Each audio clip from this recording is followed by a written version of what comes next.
Welcome back to the deep dive. Hi. Today we are shifting gears so hard you might actually get whiplash. Yeah, a little bit. If you were with us for the last discussion, we were looking at Psalm 137, and you probably remember the vibe. It was heavy. Extremely heavy. We were talking about exile, weeping by the rivers of Babylon, Yeah. hanging harps on willow trees. It was just this text of a profound grief, total displacement. Right, it was all about how you process sorrow when your entire world has just collapsed. But today is the complete opposite. We have a new source document, Psalm 138, and the shift is honestly jarring. It really is. It's steady, it's confident, it's almost aggressive in its boldness. Yeah. We are going straight from weeping to roaring. That's a really good way to put it. If the last text was about the struggle of faith in the dark, this one is basically the blueprint for wholehearted praise in the glaring light. Mm-hmm. It's about finding stability even when things in your life are technically unfinished. And that is exactly our mission today. We're going to unpack this text, which is attributed to David, and we want to extract the ancient wisdom it holds about gratitude and resilience. And then we really want to spend the bulk of our time looking at the modern applications of this. Yeah, how it actually plays out for you today. Right. But I have to stop you right out of the gate because something in the first verse of the source material caught me off guard. Okay, let's hear it. It just feels strangely political, or maybe just confrontational. You're definitely picking up on the right tension there. Read the verse for us. Okay, so verse 1 says, I will praise thee with my whole heart. Before the gods will I sing praise unto thee. Yeah. Okay, before the gods. That's weird, right? I mean, I thought the whole point of this ancient monotheism was that there aren't other gods. Is David validating them? That is the million-dollar question. And the answer is absolutely not. He is doing something much more subversive here. Subversive how? So historically, David is writing this in a world that is just teeming with local deities. You had Baal, you had Dagon. Right. And you had political rulers who literally claimed to be divine. So these gods represented very real power structures: fear, the economy, war. Okay. So by saying before the gods, David isn't saying they are real, actual deities. He's saying, I am standing right in the face of the things that everyone else is terrified of, and I'm ignoring them to praise my God. Oh, wow. So it's essentially, Protest song. yeah, a protest song. In a way, yes. It's this incredibly public declaration of allegiance. Think about it. It is so easy to be religious in private. Oh, for sure. It's easy to have faith when you're just sitting in your room. But to stand in the public square, surrounded by the gods of your culture, whether that's, political correctness or market forces or social pressure, and to sing to Yahweh, that takes guts. It reminds me of that idea that courage isn't the absence of fear, but the judgment that something else is more important. Exactly. And look at the phrase he uses, whole heart. Yeah, whole heart. It's binary. You are either all in or you aren't praising. You can't really hedge your bets when you're standing right in front of the opposition. But isn't that a bit, I don't know, performative? Like, why does it matter if I praise God before the gods or just quietly in my own heart? Isn't faith supposed to be personal? See, that is a very modern view. We tend to think faith is this private emotional state, but the ancient wisdom from the source material suggests something completely different. It says that public acknowledgement actually builds inner stability. How does that work practically? When you declare something publicly before the gods, you are solidifying your own stance. You're burning the ships. You're locking yourself in. Exactly. You're telling yourself and the world where you stand. If you keep it whispered, it's just so much easier to doubt later. It's easier to drift. When you sing it loudly in the face of opposition, you are locking your soul into position. So hiding your gratitude or hiding your faith actually weakens it. Precisely. It leaves the door wide open for compromise. Okay, I want to pivot to the modern application of this because we only have a few minutes to really ground this. We live in a world where you're constantly told to keep your personal beliefs out of the public square, Right. especially in professional settings. You feel this pressure to be neutral. To bow to the gods of corporate culture. Yes, or social expectation. Mm-hmm. But this text is modeling confident gratitude without apology. It really is. It's telling you that you don't have to hide the source of your strength. If your faith is the engine that drives your integrity, you don't pretend it's not there just because you're sitting in a boardroom. Because it's about authenticity. Yeah. If you're hiding the core of who you are, you're operating with a fragmented heart, not a whole heart. Right. And a fragmented heart is unstable. A whole heart is resilient. Man, that's good. Okay, let's move to verse 2. And honestly, this is the one that tripped me up the most when I was reading the source. I think I know which part you mean. Yeah, so it says, I will worship toward thy holy temple, and praise thy name for thy loving kindness and for thy truth. For thou hast magnified thy word above all thy name. Ah, yes, we are jumping into the theological deep end here. Magnified thy word above all thy name. That just seems backwards to me. How so? Well, usually in these texts, the name of God is the ultimate thing. It's his identity. Why would he put his word above his name? It sounds like a CEO saying, my contract is more important than my reputation. That is actually a brilliant analogy. Let's run with that. Really? A CEO contract? Yeah. Think of it this way. A name represents a general reputation, right? A general character. If I say he has a good name, it just means he's generally a good guy. Sure. But a word, specifically in this ancient Hebrew context, is a spoken promise. It's a specific contract. Okay, I'm following. By magnifying the word above the name, the text is saying that God has made his specific written promises even more binding than his general reputation. He has legally bound himself to us. So he's not just relying on us trusting that he's generally nice. He's saying, I signed the paper. Exactly. It highlights ultimate reliability. It's the integrity of the promise. If he said it, he is bound to it. It's not just vague good vibes. It's a concrete commitment. God is essentially saying, I am submitting my entire reputation to the fulfillment of this specific promise I made to you. That feels incredibly risky. For God, I mean. It is risky. It puts everything on the line, but that is exactly why it anchors us. Let's talk about that anchoring, because for you, the listener right now, life probably feels pretty unanchored. Oh, absolutely. Careers shift, health fluctuates, relationships get rocky. And that's the whole point. You cannot find stability in circumstances because they are entirely fluid. You can't even fully find stability in your own name, your own reputation or status, because that can be wiped out in a single tweet. Or recession. Right. But if you anchor yourself in the word, the reliable, unchanging promise that God has magnified, you have a foundation that just isn't subject to market forces. It's the difference between standing on a boat in a storm versus standing on the dock. The boat moves with every single wave, but the dock is driven straight into the bedrock. That's it. And notice the ripple effect in the source material. Because David has this anchor, look what happens in verses 4 and 5.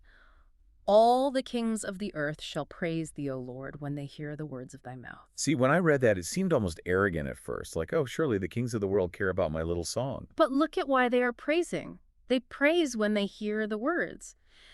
When people of influence, these kings, see someone who is truly anchored, someone who has a source of stability that doesn't make logical sense to them, they take notice. So it's not about David conquering them with an army. It's about them seeing his inner stability and asking, wait, what are you standing on? Exactly. Real influence doesn't come from shouting the loudest. It comes from being the most solid thing in the room. When the whole world is shaking, the person who isn't shaking becomes the leader. Which is a perfect segue to verse 6, because now we get this incredible paradox about what that leadership actually looks like. We're about kings and gods and high things, and then David drops this line. Though the Lord be high, yet hath he respect unto the lowly, but the proud he knoweth afar off. This is a total inversion of power. It's such a strong visual. God is high, but he is close to the lowly. And the proud he knows afar off. That phrasing, afar off, it sounds so lonely. It is lonely. And it's terrifying if you really think about it. Or we usually assume that to reach God or to reach any kind of success, we need to climb the ladder, we need to get big, we need to project power. Right. But this text says that the higher you elevate yourself in pride, the further you get from the actual source of life. It reminds me of the Dunning-Kruger effect, or just general hubris. When you're proud, you stop taking in new information. You just stop listening. You create a massive blind spot. That is what being afar off means. You lose resolution. You lose data. God, who is reality itself, becomes distant to you because you've constructed this false reality where you are the center. So humility isn't just about being nice or self-deprecating. It's about staying connected to reality. Ideally, yes. The ancient wisdom here is clear. Pride distances. But humility invites connection. Let's apply this to the listener right now, especially if you're a leader, maybe a manager, a parent, a teacher. We are so often taught that we need to project in vulnerability, never let them see you sweat. And that is the fastest way to lose the respect mentioned in the verse. The text says God has respect unto the lowly. Think about the best boss you ever had. Was it the one who knew everything and never made a single mistake? Or was it the one who said, I don't know, let's figure it out? Or, hey, I was wrong about that? It's the second one. Yeah. Every single time. Because humility fosters trust. Arrogance just creates a defensive shield.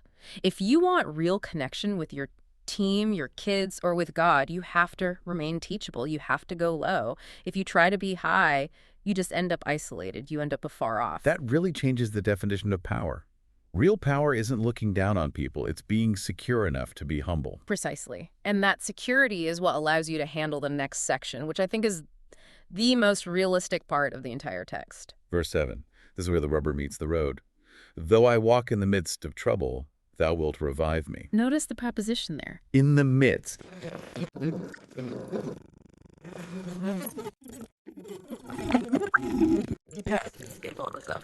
Because though I walk in the midst of it. That is a massive reality check. Yeah. I think a lot of us subconsciously believe that if we have faith, or if we just do all the right things, we should get a pass on the hard stuff. It becomes a transaction. Like, I give you praise, you give me an easy life. And the text shatters that transactional view immediately.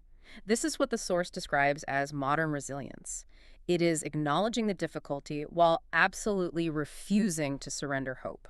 The phrasing is, thou wilt revive me, which implies he needs reviving. He's not skipping through the tulips here. He is taking hits. He might be fainting. He might be totally exhausted.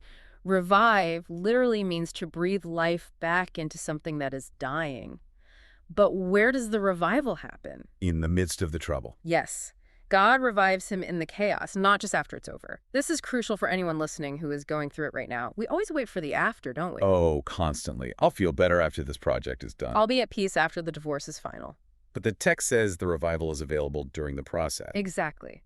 The source notes that God stretches forth his hand against enemies. It's an active, present tense intervention. You do not have to wait for the storm to pass to find your footing. Man, that leads us to the grand finale. Verse 8. I love this verse, but I also struggle with it a bit. The Lord will perfect that which concerneth me. This is the emotional peak of the whole deep dive right here. The Lord will perfect it. Now, be honest with me. Does that mean make flawless?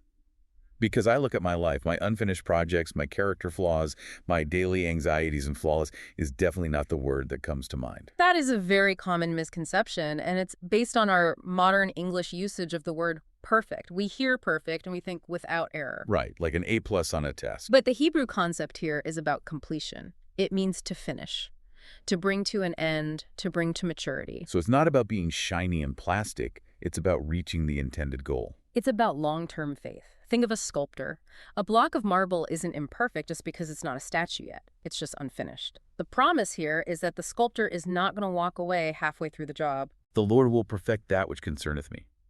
It's so deeply personal. It's not just that he's perfecting the cosmos. He's perfecting the very specific things that concern me. That's the intimacy of it. And look at the very end of the verse. David is completely confident. He says he will perfect, but then he still prays. Thy mercy, O Lord, endureth forever. Forsake not the works of thine own hands. Forsake not the works of thine own hands. He's acknowledging that he is the work in progress. Yes.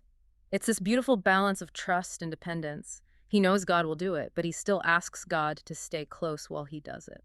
So how do we apply this to our modern anxiety? Because I feel like unfinished business is the primary source of stress for most of us. We have open loops everywhere. We live in a world of instant gratification. We want the career to peak right now. We want the healing right now. We want the resolution before the commercial break. And when it doesn't happen on our timeline, we panic. We think, oh no, it's broken. But this text reframes that completely. It says it's not broken, it's just not finished. The anxiety comes from thinking that we have to finish it ourselves. Growth often unfolds quietly. If you think you have to perfect everything that concerns you, Your kid's future, your financial security, your legacy. you'll be crushed. You aren't strong enough. But if the Lord will perfect it, then you can finally breathe. You can walk through the trouble. You can stay humble because the final result is in his hands, not yours. That shifts the burden completely. It allows you to be faithful in the moment without being absolutely obsessed with the outcome. It allows you to work from a place of rest rather than working for a place of rest. Wow. Okay, let's wrap this up. We've covered a lot of ground today. We've gone from protesting against false gods to resting in a finished work. What are the big takeaways from the source material? I see three major pillars here. Number one, Praise boldly. Don't hide it. Before the gods. Whether that is the God of public opinion or the God of fear. Let your gratitude be public and loud. It's not just for God, it's for your own internal stability. Exactly. Number 2, stay humble. Because God is high, but he respects the lowly. Pride creates distance and blindness, but humility invites connection and truth. Remain teachable. And number 3, trust the promise. The Lord will perfect that which concerneth me. He is finishing the work. And remember the context. You might be walking in the midst of trouble, but that does not mean the promise has failed. The trouble is often the very workshop where the perfecting is actually happening. That is the key right there. You might be walking in the midst of trouble, but you are also walking in the midst of a promise. Yeah.